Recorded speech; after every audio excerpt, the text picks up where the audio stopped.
معلوم ہے علم ایک بہت بڑی نعمت ہے. علم کا حاصل کرنا اسلام میں اور انسانیت کے لیے سب سے زیادہ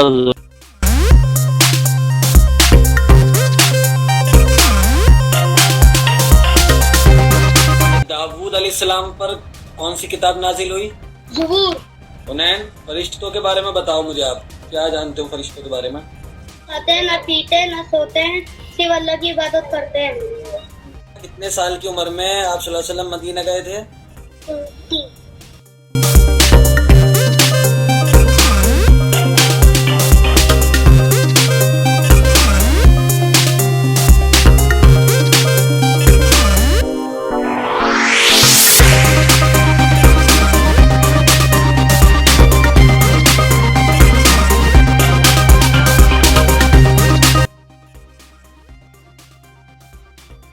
اعوذ باللہ السمیع العلیم من الشیطان الرجیم. الحمد للہ ونحمدہ ونستعینہ ونستغفرہ ونعوذ باللہ من شرور انفسنا ومن سیئات اعمالنا، من یہدہ اللہ فلا مضل له ومن یضللہ فلا ہادی له، ونشهد ان لا الہ الا اللہ وحدہ لا شریک له، ونشهد ان محمدا عبدہ ورسولہ. اما بعد فاعوذ باللہ السمیع العلیم. ربی زدنی علما وعلم الانسان ما لم يعلم. صدق اللہ العلی العظیم وصدق رسولہ النبی الکریم ونحن على ذلك لمن الشاہدین والشاکرین والحمد للہ رب العالمین. محترم حضرات، میں آپ کے سامنے پہلی مرتبہ گفتگو کی جسارت کر رہا ہوں اور یہ سوچ کے جسارت کر رہا ہوں کہ یہ جو کام آپ حضرات نے شروع کیا ہے، اللہ تعالیٰ آپ کی عمروں میں برکت دے. اصل میں دین کا سیکھنا اور اللہ اور اس کے رسول کے تعلق بڑا نجات کا ذریعہ. میرے لیے یہ سعادت ہے کہ آپ نے مجھے اس لائق سمجھا.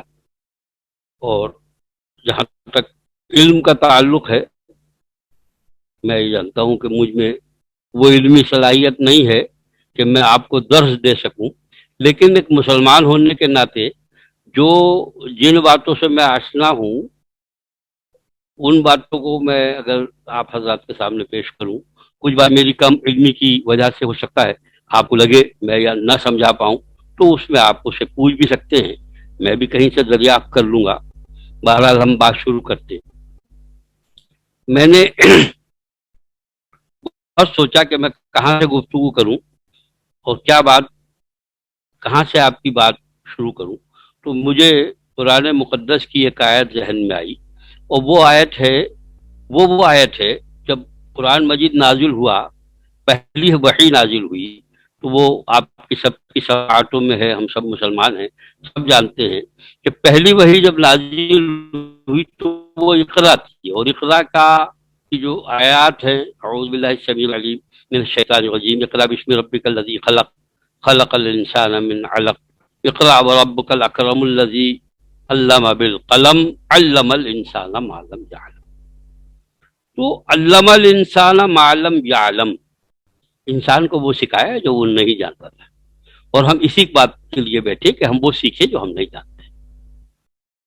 تو یہ آیت ہماری رہنمائی کرے گی انشاءاللہ الرحمن. میں ایک واقعہ آپ کو بالکل شروع میں عرض کر دوں کہ حضرت آپ حضرات سماعت کریں کہ حضرت اللہ تعالیٰ نے جب فرشتوں سے یہ فرمایا کہ میں اپنا خلیفہ زمین میں بنانے والا ہوں، زمین میں اپنا خلیفہ بھیجنے والا ہوں، تو فرشتوں نے کہا کہ ہم تو اے اللہ تیری عبادت کرتے ہیں، تیری حمد و ثنا بیان کرتے ہیں، جنہیں تو بھیج رہا ہے وہ تو زمین میں فساد برپا کریں گے. بات ہو گئی. تو اللہ تعالیٰ نے ایک بات فرمائی کہ میں جانتا ہوں تم نہیں جانتے. اور پھر اللہ تعالیٰ نے حضرت آدم علیہ السلام کو وہ علم الاسماء کلھا، تمام علم اشیاء کے علم سکھا دیے، تمام اشیاء کا علم حضرت آدم علیہ السلام کو سکھا دیا. تو معلوم ہوا پہلا جو عظمت اور پہلی جو نعمت اللہ تعالیٰ نے حضرت آدم علیہ السلام کو عطا فرمائی وہ علم تھا. کہ وعلم آدم الاسماء کلھا، تمام اشیاء کے نام بتا دیے، تو تمام فرشتگان مبہوت ہو گئے اور وہ سمجھ نہیں پائے، اور معلوم ہوا کہ علم کی عظمت کے قائل ہو گئے، حضرت آدم علیہ السلام مسجود ملائک ہو گئے۔ معلوم ہوا علم ایک بہت بڑی نعمت ہے، علم کا حاصل کرنا اسلام میں اور انسانیت کے لیے سب سے زیادہ، اور جس کام کے لیے ہم بیٹھے ہیں وہ اس میں طلب العلم یہ ہوا کہ رسول اللہ صلی اللہ علیہ وسلم نے فرمایا کہ علم کا سیکھنا فرض ہے ہر مسلمان مرد اور مسلمان عورت کے۔ بس اب یہ بات معلوم کرنی رہ گئی کہ کون سا علم ہے جس کا سیکھنا فرض ہے، کون سا علم ہے جس کا جاننا ہمارے لیے زندگی گزارنے کے لیے، زندگی کو کامیاب کرنے کے لیے کون سا علم کا جاننا فرض ہے۔ تو معلوم ہوا کہ زندگی گزارنے کے لیے دو قسم کی زندگی گزرتی ہے، ایک تو دنیاوی زندگی ہے جس میں ہم روٹی روزی کماتے ہیں، اس زندگی کو گزارنے کے لیے بھی علم کا سیکھنا، جس چیز کو آپ روٹی روزی کے لیے علم سیکھتا ہے، اور ایک ہوتا ہے کہ یہ زندگی کامیاب گزرے اور ماں بعد آنے والی زندگی کامیاب گزرے۔ یہ بیسیکلی ہمارے لیے جاننا ضروری ہے کہ آنے والی زندگی کامیاب گزرے اور ہم اس دنیا میں جو رہ رہے ہیں وہ عافیت کے ساتھ رہیں، تو اس کا سیکھنا ہمارے لیے فرض ہے۔ تو علم کا سیکھنا فرض ہوا، اور اس فرض کے دو حصے ہو گئے، ایک تو دائمی ایک علم ہے کہ جس کا دائمی ہمیشہ ہمیشہ کے لیے سیکھنا فرض ہے، وہ علم ہے ایمان۔ وہ کون سا علم ہے؟ وہ علم ہے ایمان کا علم سیکھنا، وہ ہمیشہ ہمیشہ کے لیے فرض ہے، وہ صرف ایک مرتبہ سیکھا جاتا ہے، پھر اس کی حفاظت کی جاتی ہے، پھر اس کا خیال رکھا جاتا ہے۔ تو اب ہمارا ٹاپک ہے کہ ایمان کو سیکھنا۔ میں بہت مختصراً، چونکہ وقت محدود ہے، مختصراً بات عرض کروں گا۔ علم کا سیکھنا فرض ہے، اتنی سی بات ہمارے سمجھ میں آ گئی کہ علم کا سیکھنا فرض ہے۔ کون سے علم کا سیکھنا فرض ہے؟ اس علم کا سیکھنا فرض ہے کہ جو ہمیں زندگی گزارنے میں آسانی مہیا کرے۔ ٹھیک، وہ علم جو ہماری زندگی گزارنے میں آسانی مہیا کرے، اس کی ایک طویل فہرست ہے جن سے آپ سب آشنا ہے۔ علم طبابت ہے، علم بدن ہے، علم انجینئرنگ، بہت ہزار قسم کے علم ہیں، لیکن وہ علم جو آپ کو اس زندگی میں بھی کام دے اور آخرت میں بھی کام دے، وہ علم ہے علم ایمان۔ ایمان کا علم سیکھنا آدمی کو اس زندگی میں بھی کامیاب کرتا ہے اور آخرت میں بھی کامیاب کرتا ہے۔ اب ایک سوال پیدا ہوتا ہے کہ ایمان کیا ہے؟ آپ سب آشنا ہیں، ہم سب مسلمان ہیں، ہم سب جانتے ہیں کہ اللہ ایک ہے، محمد صلی اللہ تعالیٰ علیہ وسلم اللہ کے رسول ہیں، اور ہم یہ بھی جانتے ہیں کہ قیامت آئے گی، اور ہم اس بات سے بھی واقف ہیں کہ ہم مرنے کے بعد زندہ ہوں گے، اور ہم اس بات سے بھی واقف ہیں کہ ہم تقدیر جو ہے، اچھی بری تقدیر اللہ ہی کے اختیار میں ہے، اور اللہ ہی ان کا مالک ہے، اور ہماری ایک ایک بات کا حساب ہوگا، اور جنت میں بھی جائیں گے، دوزخ میں بھی جائیں گے۔ کوئی مسلمان مجھ جیسا بھی اس بات سے آشنا ہے کہ اسلام میں جن جن باتوں کا حکم دیا گیا ہے، جن جن ایمان لانا فرض ہے، ان سے ہم واقف ہیں، کم یا زیادہ۔ ایسا نہیں ہو سکتا کہ کوئی مسلمان ہو اور یہ دعویٰ کرے کہ میں مسلمان ہوں، اور وہ ان 7 باتوں کو قلیل کی انداز سے یا تفسیر کے اعتبار سے یقیناً جانتا ہوگا، اور اگر نہیں جانتا ہے تو اس کا اسلام سے کوئی واسطہ ہے نہیں، یہ بھی آپ جانتے ہیں۔ مگر ہم جن باتوں کا ذکر کریں گے، ایمان کے جس پہلو کا ذکر کریں گے، وہ پہلو ہے، عظما باجی مجھ سے مخاطب رہیں آپ، جس اسلام کے پہلو اور جس ایمان کے پہلو کا ہم ذکر کر رہے ہیں، وہ ہمیں بے انتہا سمجھنا ضروری ہے اور اسے زندگی میں داخل کرنا ضروری ہے۔ اصل میں لفظ ایمان کے معنی کیا ہیں، یہ ایک سوال ہے، کیا ہے ایمان کسے کہتے ہیں؟ بتائیے، ایمان، لفظ ایمان کیا ہے؟ اس پر اگر ہم غور کریں تو ہمیں ایمان کے معنی سمجھنا، نمبر 1 پر ایمان سیکھنے سے زیادہ ایمان کے لفظی معنی سیکھنے کی ضرورت ہے۔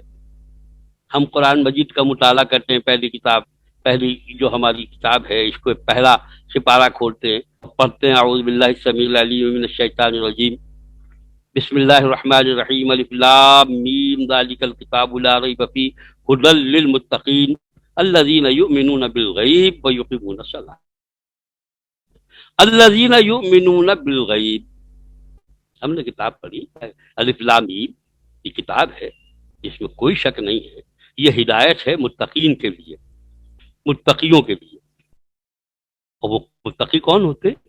وہ ہوتے ہیں جو ایمان لاتے ہیں غیب پر۔ اب یہ ایمان بالغیب کیا ہے، ایمان کیا ہے، یہ ہمارا ٹاپک ہے، یہ ہمارا مقصد ہے۔ اور یہ مقصد کیوں ہے؟ اصل میں یہ مقصد اس لیے ہے کہ ہم اس بات سے آشنا ہیں کہ ایمان کیا ہے۔ میں آپ کو پڑھانے کے لیے نہیں بیٹھا، بلکہ آپ کو ایمان کی حقیقت سے آشنا ہیں۔ آپ مسلمان ہیں، ہم سب جانتے ہیں کہ ایمان کیا ہے، لیکن ایمان کے لفظی معنی کیا ہیں اور کہاں سے شروع ہوتا ہے؟ ایک لفظ ہوتا ہے ایمان کے معنی، میں سطحی طور پہ عرض کر دوں، جو بزرگوں نے فرمائے ہیں اور جو ہمارے اکابرین نے فرمائے ہیں، اس معنی سے پہلے ایمان کا جو لغت کے معنی ہے، اس کے معنی ہوتے ہیں ماننا، کسی چیز کو مان لینا۔ تو ہم بہت ساری چیزوں کو مانتے ہیں، ہم یہ مانتے ہیں کہ یہ ہمارے ابا ہیں اور ہمیں یقین کی حد تک ہوتی ہے یہ بات، یہ میری والدہ ہے، یہ یقین کی حد تک ہوتی ہے بات۔ لیکن بعض مرتبہ برسہ برس کے بعد یہ پتہ لگتا ہے کہ جس ذات کو ہم والدہ سمجھ رہے تھے وہ ہماری والدہ نہیں نکلی، والدہ تو فلا تھی، یہ ہمیں کہیں سے حاصل کر لیا گیا تھا۔ معلوم ہوا کہ وہ یقین جو ہمیں تھا، جسے ہم ساری زندگی یقین سمجھتے رہے، وہ کہیں نہیں کبھی نہ کبھی ٹوٹ جاتا ہے۔ لیکن ایمان ایک دفعہ یقین کرنے کے بعد، ایک دفعہ مان لینے کے بعد، زندگی کے کسی مرحلے میں نہیں ٹوٹتا، کسی مرحلے میں نہیں ٹوٹتا۔ ایمان یقین کی حدوں سے اوپر کی چیز کو ماننے کا نام ہے۔ اور عجیب و غریب بات ہے کہ ایمان کسی دیکھنے والی چیز کے ماننے کا نام نہیں ہے، جس کو آپ ظاہری آنکھوں سے، عقل سے، یہ حواس خمسہ جسے کہتے ہیں، سونگھنا، چکھنا، دیکھنا، سننا، ان سے وہ ایمان کے درجے میں نہیں آتے، وہ چیزیں ایمان کے درجے میں نہیں آتی۔ انبیاء علیہ الصلاۃ والسلام اپنی بات وہاں سے شروع کرتے ہیں جہاں سے انسان کی عقل کام کرنا بند کر دیتی ہے، یہ ہم جانتے ہیں۔ جب انسان کی عقل جہاں سے کام کرنا بند کر دیتی ہے، وہاں سے ایمان اور علم غیب شروع ہوتا ہے۔ اللہ ہے لیکن کسی نے نہیں دیکھا، فرشتے ہیں لیکن کسی نے نہیں دیکھے، الا ماشاء اللہ جسے اللہ دکھائے۔ کتابیں اتری نہ ہم نے نزول ہوتے ہوئے دیکھا، ہم نے تو دو گتوں کے بیچ میں کتاب دیکھی، دو گتوں کے بیچ میں کلام دیکھا جسے ہم اللہ کا کلام کہتے ہیں، ہم نے نہ اسے اترتے ہوئے دیکھا ہے۔ یہ ہمارے لیے ایمان بالغیب ہے۔ غیب کس کو کہتے ہیں؟ چھپی ہوئی چیز، وہ چیز جس سے کان بھی آشنا نہیں ہے، آنکھیں بھی آشنا نہیں ہے، عقل بھی ان کا ادراک ان کو سمجھ نہیں سکتی۔ جہاں میرے لفظ آپ کو یہ لگے کہ یہ میں ٹھیک سے نہیں بول رہا، وہ لفظ سمجھ میں نہیں آ رہا ہے، تو آپ فوراً ٹوک کے مجھ سے بات کر سکتے ہیں کہ بات آپ کی سمجھ میں نہیں آ رہی ہے، مجھے ایسا لگے کہ میں ہی بولے جا رہا ہوں، مجھے پتہ لگنا چاہیے کہ آپ۔ تو بات یہ ہو رہی ہے کہ جہاں ادراک ختم ہو جاتا ہے آدمی کی سوچ کا، وہاں سے بات شروع ہوتی ہے، اور یہیں سے قرآن مجید کی پوجا آیت شروع ہوتی ہے، یؤمنون بالغیب۔ یؤمنون بالغیب کس کو کہتے ہیں؟ میں نے عرض کیا کہ وہ چیزیں جو چھپی ہوئی ہوں، آدمی کا کوئی بھی حص، کوئی بھی کیفیت اس سے آشنا نہ ہو سکے، چاہے وہ اپنی کتنی ہی کوشش کر دے، نہیں جا سکتا، تا وقت کہ اسے ماورائی قوت، آسمانی قوت، خداوند قدوس کی قوت ہی اسے بتائے، چاہے وہ نبی کے ذریعے بتائے، چاہے وہ کتاب کے ذریعے آپ تک پہنچے، چاہے عالم دین کے ذریعے آپ کے پہنچے، یا مجھ جیسے ناکارہ آدمی کے ذریعے آپ تک پہنچے، لیکن کوئی نہ کوئی آپ کو بتائے گا، تب آپ کو بات سمجھ میں آئے گی کہ اللہ ہے، رسول ہیں، کتابیں ہیں۔ میری بات سمجھ میں آ رہی؟ یہاں تک میں نے جو عرض کیا، یہ بات آپ کے سمجھ میں آ رہی ہے؟ آپ کے یعنی میں اسلم ہوں، اس سے بھی زیادہ مجھے یقین ہے کہ اللہ ہے، چاہے میں ہوں یا نہیں ہوں، اللہ ہے، اس کا مجھے یقین ہونا چاہیے۔ وہ کیسا ہے؟ وہ بے کیف ہے۔ وہ کیسا ہے؟ وہ چھوٹا بچہ بتا دے گا کہ اللہ ایک ہے، قل هو اللہ احد ہمیں سب کو یاد ہے. ہم سب جانتے ہیں کہ اللہ کا کوئی شریک نہیں ہے، وہ اس کی ذات میں کوئی شریک نہیں ہے، اس کی صفات میں کوئی شریک نہیں ہے، اس کے معاملات میں کوئی شریک نہیں ہے، اس کے دعا قبول کرنے میں کوئی شریک نہیں ہے. لیکن اس کے باوجود آپ اپنی زندگی میں دیکھ رہے ہیں، ہم خود ملاحظہ کرتے ہیں کہ ہم نے اس مراد تمام انسانیت ہے، مسلمان نہیں، محض مسلمان نہیں، بلکہ تمام انسانیت نے ہزاروں خدا بنا رکھے، اس لیے کہ وہ خدا کے سے اگر سچ مچ میں آشنا ہو جاتے، وہ سب پوجتے ہیں، معبودان باطل کو پوجتے ہیں، ان کے کان اس بات سے آشنا نہیں ہے کہ جس کو وہ پوج رہے ہیں وہ واستوک روپ میں سچائی کے طور پر وہ خدا نہیں ہے جس کو وہ خدا سمجھ کے پوج رہے ہیں. یہ ایک ایسی بڑی کمی ہے. اور اس کے علاوہ ہم جو ہیں ہم بھی پوج رہے ہیں، ہم اس خداوند قدوس کو پوج رہے ہیں، لیکن اپنے معاملات کو اللہ کے سوا دوسرے کے سپرد بھی کر دے رہے ہیں. بعض مرتبہ ہم سوچتے ہیں کہ یہ والا کام یہ صاحب کر دیں گے ہمارا. آپ کا تعلق اگر اللہ کی ذات کے ساتھ بن جائے اور ہم توحید کو ایسا سمجھنے لگے کہ وہ رب ہے اور میں بندہ ہوں، وہ جن صفات کا حامل ہے اس کی ساری صفات، اس کا رحم، اس کا کرم، اس کی عطا، اس کا رزق، اس کی رزاقی، اس کا حی ہونا مجھے زندگی دے گا، اس کا رزاق ہونا مجھے رزق دے گا. آپ کا تعلق ایسا بن جائے اللہ کی ذات کے ساتھ کہ آپ کو لگے کہ اللہ جو ہے وہ میرا رب ہے. اور جب آپ کو یہ لگے کہ میرا رب مانے پالن ہار، تو آپ کو جتنے پالن ہار دنیا میں نظر آئیں گے ان سب کو آپ کلمہ لا سے کاٹیں گے، حرف لا سے کاٹیں گے، کیونکہ آپ کا جو کلمہ شروع ہوتا ہے وہ لا الہ الا اللہ سے شروع ہوتا ہے. ہمارا مقصود، ہمارا معبود، ہماری زندگی کا سارا نظام، ہماری پیدائش سے پہلے سے اور ہماری موت کے بعد تک اور ابد الاباد تک ہمارا سارا انحصار ایک ذات کے ساتھ ہے جس کو اللہ کہتے ہیں. یہ رابطہ اگر ہمارا اللہ سے قائم ہو گیا تو ہمارا سیکھنا، ہم معلومات کے لیے نہیں پڑھ رہے، ہماری ذات کے ساتھ اللہ کے ساتھ ہماری ذات کا رابطہ جڑ جائے، اس کے لیے ہم ایمانیات پر گفتگو کرتے ہیں. اس وجہ سے ہم ایمانیات پر گفتگو کرتے ہیں کہ ہمارے ذہن میں، ہمارے دل میں اس کے موجود ہونے کا یقین ہو جائے، اس کے حاضر و ناظر ہونے کا یقین ہو جائے. ہم زبان سے کہتے رہیں کہ اللہ حاضر و ناظر ہے، اللہ ہر بات کو جانتا ہے، چھپی ہوئی بات سے بھی واقف ہوتا ہے، اور مغلظات گالیاں میں بک رہا ہوں اور وہ تمام عیوب مجھ سے سردرد ہو رہے ہیں کہ جو نہیں ہونے چاہیے. تو کما حق ہوں، میں یہ بات صرف زبان سے کہہ رہا ہوں. اگر میرے دل میں یہ بات بیٹھ جائے یا آپ کے دل میں یہ بات بیٹھ جائے تو آپ کے معاملات، ہماری زندگی کی جہت، ہمارے سوچنے کی صلاحیتیں تبدیل ہو جائیں. یہ ہمارا موضوع ہے، اور ہمارا موضوع ہے اللہ سے ہمارا رابطہ قائم ہو جائے، جو مجھے ایسا لگ رہا ہے کہ ٹوٹا ہوا ہے. وہ ایک ہمارے بھتیجے ہیں، انہوں نے مجھے ایک واقعہ سنایا اور مجھے بہت اچھا لگا. وہ اس درمیان میں آپ کو سنا دوں تاکہ پھر ہم اپنی بات کر سکیں. صاحب دیکھا کہ ایک بزرگ تھے، وہ لوگوں سے گفتگو کر رہے ہیں، ارے آ جاؤ آ جاؤ آ جاؤ، اور رو رہے ہیں. تو انہوں نے پوچھا بھائی آپ کیوں اس قدر باتیں سے کہہ رہے ہیں؟ بولے میاں ایک تو مان گیا ہے، دوسرا مان نہیں رہا، میں ان سے کہہ رہا ہوں کہ تم اس سے راستہ جوڑ لو. وہ مان ہی نہیں رہے دوسرے والے. پھر ایک دن دیکھا تو وہ قبرستان میں بیٹھے تھے اور وہی بات کر رہے ہیں میاں آ جاؤ. تو اس نے پوچھا کہ بھائی آپ یہ وہی بات کر رہے ہیں، قبرستان میں کون سن رہا ہے؟ بولے میاں یہ تو مان گئے، وہ نہ مان لیا. بولے بات ہمارے سمجھ میں نہیں آ رہی، آپ کیا کہنا چاہ رہے ہیں؟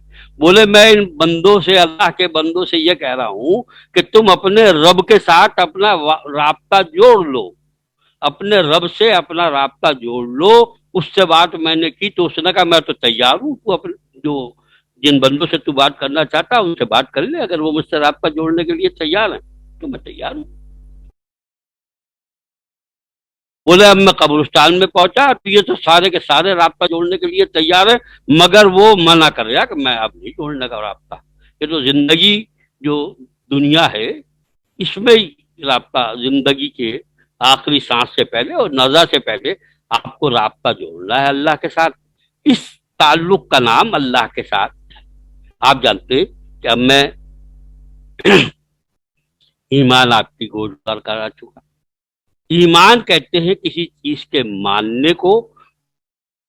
سچی مچی بات تو یہ ہے اور حقیقت یہ ہے کہ اللہ کے ساتھ آپ کا ہمارا رابطہ جڑ جائے. ہم یہ جانتے ہیں پہلے دن سے، جب سے پیدا ہوئے ہیں جب سے جانتے ہیں کہ اللہ ہے.